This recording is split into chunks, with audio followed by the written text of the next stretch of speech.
जय हिंद दोस्तों, मैं सतीश स्वागत करता हूं आपके channel exam practice with Satish में। तो केवीएस पेडागोजी एमसीक्यू सीरीज का ये अगला पार्ट लेकर के आया हूं, जिसमें आज हम लगभग 20 क्वेश्चंस की प्रैक्टिस करेंगे और उम्मीद है ये वीडियो आपको काफ़ी पसंद आएगी और काफ़ी अच्छा आपका रिवीजन होगा और नए क्वेश्चंस आपको सीखने को मिलेंगे। तो चलिए शुरू करते हैं आज की वीडियो। आज की वीडियो का पहला प्रश्न, अधिगम के प्रभावी होने के लिए लक्ष्यों को के संदर्भ में अर्थपूर्ण होना चाहिए। For learning to be effective the goals must be meaningful in the terms of. तो विद्यार्थी की आवश्यकता और उद्देश्य के अनुरूप पाठ्यक्रम के उद्देश्य, विद्यालय का मानक या शामिल बौद्धिक विचार। तो यही इंग्लिश में लिखा हुआ है, sir curricular objective, standard of the school, intellectual ideas involve. तो इसका जो सही उत्तर है वह है शिक्षार्थी की आवश्यकता और उद्देश्य, लर्नर्स नीड एंड पर्पज। तो जो अधिगम है उसको लर्नर की नीड और पर्पज के अनुरूप होना चाहिए। ये इस प्रश्न का सही उत्तर हो जाता है। बढ़ते हैं अगले प्रश्न की ओर। तो प्रतिभाशाली छात्र कैसे होते हैं? Gifted students are. तो अपने निर्णयों में स्वतंत्र होते हैं, यही इस प्रश्न का सही उत्तर हो जाता है। मैं बता दूं, आपको पता होगा कुछ छात्र ऐसे रहते हैं जो नॉर्मल ग्रुप में रहते हुए भी उन बच्चों से एक थोड़ा सा असाधारण काम करते हैं, थोड़ा रचनात्मक सोचते हैं, लॉजिकल सोचते हैं और वो अपने निर्णयों में स्वतंत्र रहते हैं। इसीलिए प्रतिभाशाली छात्रों के लिए ये जो ऑप्शन नंबर 1 इसका सही उत्तर हो जाएगा। अंतर्मुखी नहीं होते हैं, शिक्षकों से स्वतंत्र नहीं होते और गैर निश्चयपूर्वक उनकी ज़रूरतें नहीं होती। तो ये क्या है, ये गलत हो जाएंगे। आंसर नंबर 1 जो है वो इज द करेक्ट आंसर। दृश्य श्रव्य साधन को शिक्षकों के द्वारा क्या माना जाना चाहिए? Audio visual aids should be considered by the teachers as a. पारंपरिक शिक्षण के लिए स्थानापन्न, तो ये भी नहीं होगा। शिक्षण के लिए अन्य उपकरणों का पूरक, बिल्कुल इसे सप्लीमेंट माना चाहिए। अदर डिवाइसेस फॉर टीचिंग, कि ये टीचिंग के लिए एक पूरक का काम करता है जो ऑडियो विजुअल एड्स हैं। और ऑडियो विजुअल एड्स में कौन कौन सी चीज़ें आती हैं? जैसे एलसीडी आ जाती हैं, प्रोजेक्टर आ जाते हैं, कंप्यूटर आ जाती हैं, टीवी आ जाते हैं और रेडियो आ जाते हैं। ऐसी चीज़ें जो टेक्नोलॉजी वाली हैं, आईसीटी आपने पढ़ा होगा, जो शिक्षण को और अधिक एक्टिव बनाती हैं और लर्निंग आउटकम्स को मैक्सिमाइज करती हैं। बढ़ते हैं अगले प्रश्न की ओर। सामाजिक विकास अनिवार्य रूप से किसका विषय होता है? तो social development is essentially is a matter of. सामाजिक नियमों की मांगों के अनुरूप होता है। सामाजिक सुरक्षा, स्वीकार्यता की प्राप्ति, अचीवमेंट ऑफ सोशल सिक्योरिटी। सामाजिक नियमों के साथ किसी व्यक्ति के उद्देश्यों का एकीकरण, तो यही इस प्रश्न का सही उत्तर है। तो जो सामाजिक विकास होता है जो बच्चे का, integration of one purpose with those of the social order, ये इस प्रश्न का सही उत्तर हो जाएगा। बढ़ते हैं अगले प्रश्न की ओर। अधिगम का मुख्य उद्देश्य क्या होता है? मेन पर्पज ऑफ लर्निंग, ये एकदम वेरी इंपॉर्टेंट क्वेश्चन है फॉर द केवीएस एग्जाम। तो ये आपको पता ही होगा कि अधिगम जो होता है व्यवहार में परिवर्तन, बिहेवियर मॉडिफिकेशन क्या कहलाता है? अधिगम कहलाता है। तो यही इसका उद्देश्य होता है कि व्यवहार में संशोधन, ज्ञान प्राप्त करना, कौशल विकास करना, सामाजिक समायोजन, ये इसका उद्देश्य नहीं होता है। बढ़ते हैं अगले प्रश्न की ओर। जब कुछ छात्र कक्षा के अनुशासन को अक्सर तोड़ते हैं तो आपको आपको क्या करेंगे? आपको क्या करना चाहिए? Few students often disturb the discipline of the class, तो यू वुड, आप डराने के लिए कुछ छात्रों को निष्कासित करेंगे। Expel a few student to threaten them, प्रधानाध्यापक से दृढ़ता से रिपोर्ट करेंगे। छात्रों के साथ बेहतर पारस्परिक संबंध बनाने की दिशा में कार्य करेंगे। तो यही इस प्रश्न का सही उत्तर हो जाता है कि हमें क्या करना है, work towards having better mutual relation with students. तो छात्र जो अनुशासन तोड़ते हैं वो तोड़ना बंद कर देंगे। तो यदि हम छात्रों के साथ बेहतर पारस्परिक संबंध बनाने की दिशा में कार्य करेंगे, उनको कड़ा दंड देंगे, तो ये कोई तरीका नहीं होगा इससे निपटने का। बढ़ते हैं अगले प्रश्न की ओर। जो भाषा विज्ञान है, लिंग्विस्टिक्स, क्या होता है? तो भाषा का मूल भी होता है, भाषा के बीच संबंध होता है, कैसे समय के साथ परिवर्तित होती है, तो सभी ये भाषा विज्ञान के अंतर्गत आते हैं। तो option number 4 is the correct answer. तो भाषा विज्ञान क्या है? इनमें से ये तीनों विकल्प इसके सही उत्तर हैं। विद्यालयों में सूचना एवं संचार प्रौद्योगिकी शिक्षकों को निम्नलिखित में से क्या प्रदान करके उनके अभ्यासों को बदलने का अवसर प्रदान करती है? आईसीटी का आपको फुल फॉर्म याद कर लेना है, इंफॉर्मेशन एंड कम्युनिकेशन टेक्नोलॉजी। तो वो टीचर्स को क्या प्रोवाइड कराती है? तो शैक्षिक सामग्री में सुधार, इंप्रूव करती है एजुकेशनल कंटेंट को, अधिक प्रभावी शिक्षण, इफेक्टिव टीचिंग करती है, ये भी ठीक है, और मोर इंटरेक्टिव एजुकेशनल मटेरियल्स, तो शैक्षिक सामग्री में अधिक संवादात्मक, मोर इंटरेक्टिव होता है। तो ये सभी इसके क्या हैं? सही उत्तर हैं। इसलिए option number 4 is the correct answer. तो ये प्रश्न 8वां हो गया। देखते हैं अगला प्रश्न। कौन सा भारत में शिक्षा के विभिन्न स्तरों के लिए गुणवत्ता वाली डिजिटल सामग्री बनाने के लिए भारत सरकार द्वारा की गई पहल है? तो भारत सरकार, इंडिया गवर्नमेंट के द्वारा कौन सा इनिशिएटिव लिया गया है डिजिटल सामग्री या आईसीटी के लिए? तो वो हम इसमें देखते हैं। भारत सरकार का साक्षात पोर्टल, ये आया था साक्षात पोर्टल, राष्ट्रीय प्रौद्योगिकी संवर्धित अध्ययन कार्यक्रम, national programme of technology enhanced learning, multimedia educational resources for learning, online teaching. तो ये तीनों ही जो संसाधन हैं, ये जो है प्रोग्राम है, ये भारत सरकार द्वारा लाए गए थे। इनके बारे में थोड़ा डिटेल बता दूं। जो साक्षात पोर्टल है ये इंडिया गवर्नमेंट के द्वारा एमएचआरडी के द्वारा 2006 में लॉन्च किया गया था और इसका उद्देश्य था कि छात्रों को डिजिटल एजुकेशन हम प्रोवाइड कराएं और ई कंटेंट क्वालिटी एजुकेशन इनको प्रोवाइड कराएं। राष्ट्रीय जो प्रौद्योगिकी संवर्धित अध्ययन कार्यक्रम है, टेक्नोलॉजी इनहेंस लर्निंग है, ये ज़्यादातर साइंस और इंजीनियरिंग वाले स्टूडेंट्स के लिए लाया गया था 1999 में, 1999 में ये भी एमएचआरडी के द्वारा लाया गया था इंजीनियरिंग और विज्ञान के क्षेत्र के लिए।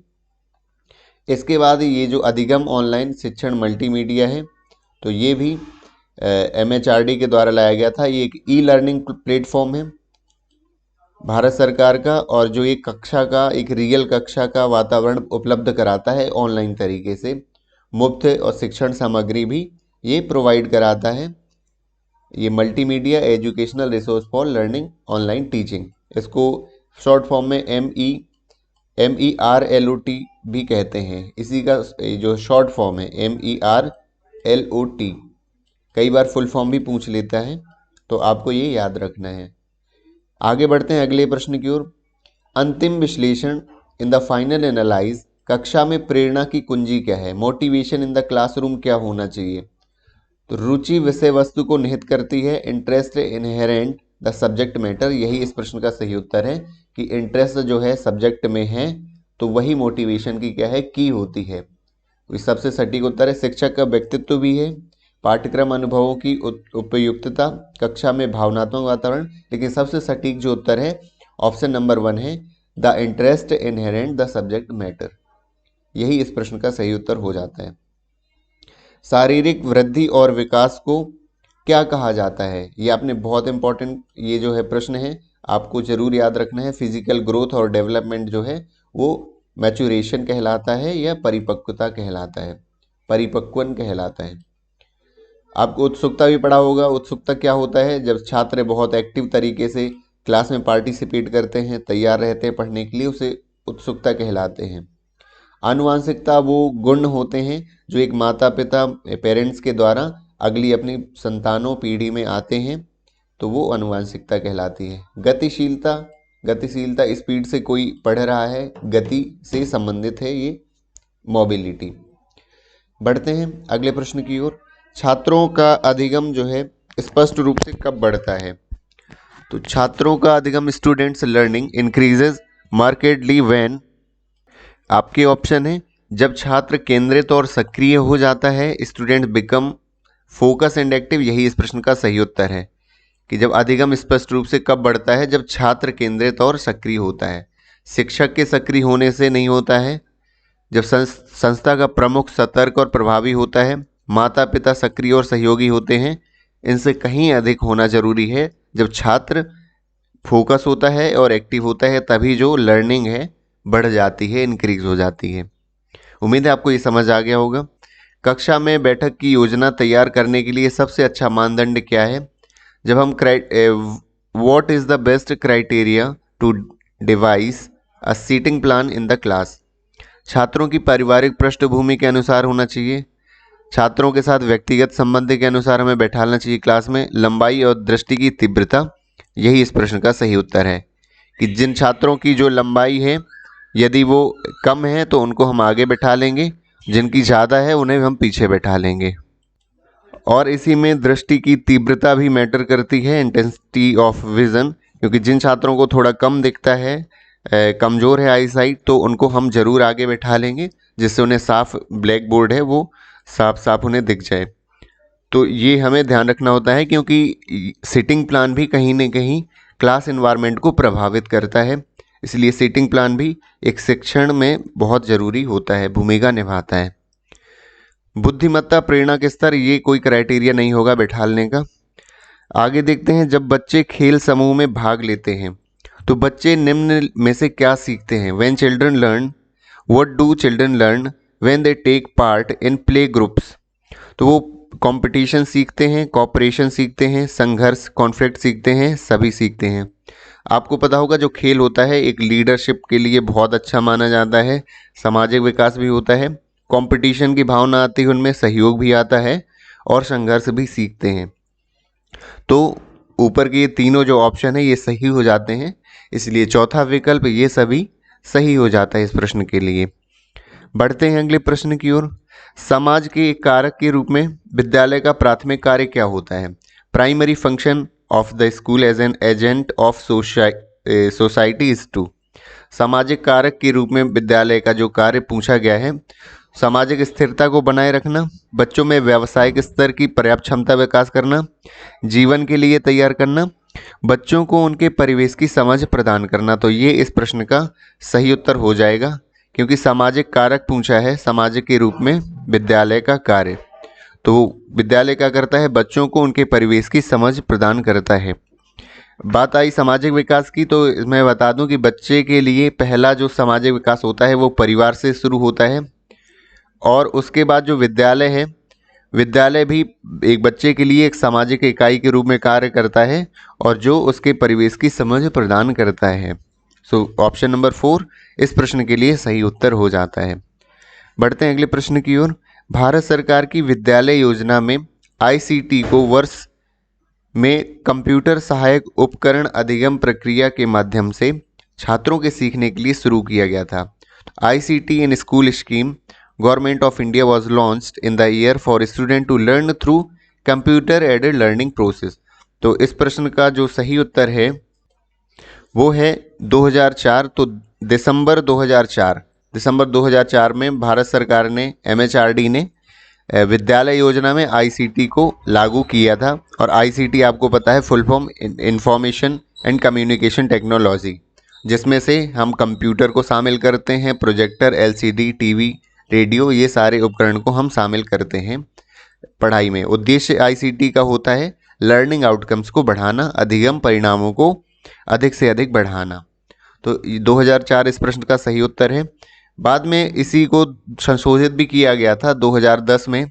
आईसीटी जो योजना है, आईसीटी को भारत सरकार द्वारा 2010 में। तो दो आपको सन याद करने हैं, 2004 और 2010 किसके लिए?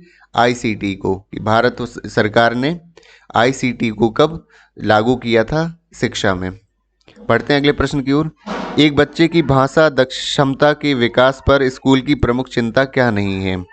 अभिव्यक्ति, साक्षरता से संबंधित मुद्दे, शब्दावली की मात्रा बढ़ाना, भाषा का उपयोग करने की निर्माण और क्षमता, दूसरों के साथ सोचना और संवाद करना। तो एक स्कूल की चिंता सिर्फ शब्दावली की मात्रा बढ़ाना नहीं होगी। एनहेंसिंग वोकेबलरी, क्वांटम, ये स्कूल की चिंता नहीं है, क्योंकि हमेशा आपको पता है जो भाषा होता है वो मीडियम ऑफ कम्युनिकेशन होता है और कम्युनिकेशन से ही बढ़ता है, अभिव्यक्ति का भी एक माध्यम होता है। तो ये प्रश्न, ये जो उत्तर इसके सही होंगे। लेकिन क्या नहीं है? तो शब्दावली की मात्रा बढ़ाने से भाषा क्षमता का विकास नहीं होता है, सिर्फ शब्दावली से नहीं होता है, क्योंकि शब्दावली भी मैटर करती है, लेकिन सिर्फ शब्दावली से भाषा का विकास हो ऐसा संभव नहीं है। एक कक्षा में छात्रों को कुछ भी नहीं बताया जाता। In a classroom students are not told anything but are led to see the solution through carefully worded questions. They may consult books and material provided around. The teaching method used is। तो प्रश्नों को ध्यानपूर्वक देखने के लिए प्रेरित किया जाता है बच्चों को। पुस्तकों के आसपास उपलब्ध सामग्री की सहायता ले सकते हैं। ये कौन सी विधि है आपको पढ़ाने की? तो प्रयोगशाला तो नहीं है, ये समस्या समाधान भी नहीं है, प्रोजेक्ट मेथड भी नहीं है, ये ह्यूरिस्टिक विधि है। ह्यूरिस्टिक विधि ये कहलाती है जिसमें बच्चे स्वयं के अनुभवों से स्वयं उत्तर खोजते हैं, स्वयं सीखते हैं। बस आपको फैसिलिटी प्रोवाइड कराता है टीचर। इसको स्वानुभव विधि भी कहते हैं। प्रयोगशाला विधि आपको पता होगी, जिसमें बच्चे प्रयोगों के द्वारा सीखते हैं, लेबोरेटरी मेथड कहलाती है, स्वयं करके सीखते हैं। समस्या समाधान विधि एक प्रॉब्लम रखता है टीचर बच्चों के सामने और बच्चे उसके कई तरह से उसका जो उत्तर ढूंढने की कोशिश करते हैं। तो प्रॉब्लम सॉल्विंग विधि ज़्यादातर मैथ में यूज़ की जाती है। इसके बाद जो प्रोजेक्ट मेथड है, इसमें बच्चे ग्रुप एक कोई प्रोजेक्ट देता है टीचर, जिसमें बच्चे ग्रुप में काम करते हैं, तो वो मेथड प्रोजेक्ट मेथड कहलाता है। बढ़ते हैं आज के वीडियो के अंतिम प्रश्न की ओर। विद्यालयों का समाजीकरण का केंद्र माना जाता है क्योंकि वे बच्चों को किस में मदद करते हैं? निम्न में school are considered centre for socialisation as they help children. नागरिकों के इस रूप में विकसित होने में, मूल्यों और परंपराओं को प्राप्त करने में, समाज में उनकी भूमिका से अवगत होने में, समाज को समझने के लिए ज्ञान प्राप्त करने में। तो इस प्रश्न का जो सही उत्तर है एक्वायर वैल्यूज एंड ट्रेडिशंस। तो विद्यालय किस में मदद करते हैं? मूल्यों और परंपराओं को प्राप्त करने में, इसीलिए समाजीकरण का केंद्र माना जाता है विद्यालय को। उम्मीद है आपको ये वीडियो काफ़ी पसंद आई होगी। यदि लगातार आपको हमारी वीडियो पसंद आ रही हैं और आपको ऐसा लग रहा है कि आपकी काफ़ी हेल्प हो रही है आपके प्रिपरेशन में, तो ज़रूर हमारी वीडियोस को लाइक करिए, हमारे चैनल को सब्सक्राइब करिए। लगातार मैं वीडियोस कंटिन्यू पेडागॉजी की ला रहा हूँ और कोशिश कर रहा हूँ कि जल्द से जल्द आपका ये मैं आपका कंप्लीट करा दूँ पेडागॉजी का पोर्शन, जिससे आपको रिवीजन का भी टाइम मिल जाए। आपको पता भी होगा KVS एग्ज़ाम काफ़ी नज़दीक है, मे बी फरवरी लास्ट तक आपको मान के चलना है। भले ही आपका मार्च हो जाए, मार्च में हो सकता है, लेकिन आपको फरवरी लास्ट मान के चलना है, और जिससे बाद में होगा तो आपको रिवीजन का टाइम भी मिल जाएगा। मैं ये सारी PDF अपलोड कर देता हूँ अपने टेलीग्राम चैनल सतीश KVN नाम से, लिंक मैं डिस्क्रिप्शन में आपको प्रोवाइड करा दूंगा। So thank you so much for watching this video. मिलते हैं अगले वीडियो में।